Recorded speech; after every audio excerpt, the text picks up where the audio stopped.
Apa tumon ira-iraan ngrebut pelanggan. Dipun serat dening ST Sri Emyani Trenggalek. Sari nyewa bedake tupani saben wulane 150.000 repes. Bedak ana pinggir dalan iku disewa setahun. Bedak sewan mau digawe dodol mie bakso. Merga mie lan baksone Sari pancen enak, kathik yen ngedoli cepet, ditambah Sari uga ora pelit esem, mula dodolane laris manis. Ora nganti setengah taun wis kawentar, langganane nganti tekan Jaban kutha.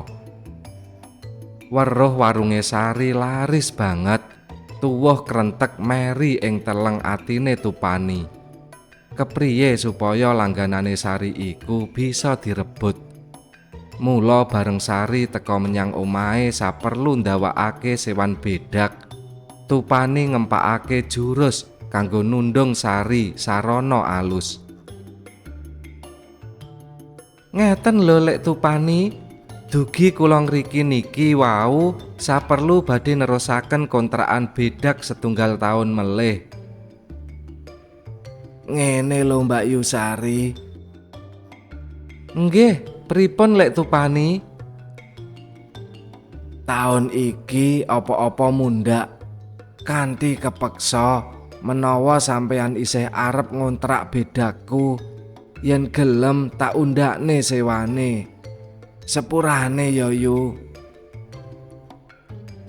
Waduh, lah gek mindake pinten? Taun wingi sak wulan rak 150.000 repes. Yen awakmu gelem, saiki sak wulan 500.000 repes.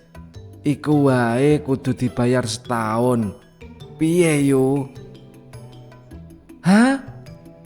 Sari kaget, ora nyono mundhake sewa sakmono okehe. Luwih saka 200%. Mboten saged dipun kirangi to, Lek? Ora bisa. Yen gelem ya sakmono iku.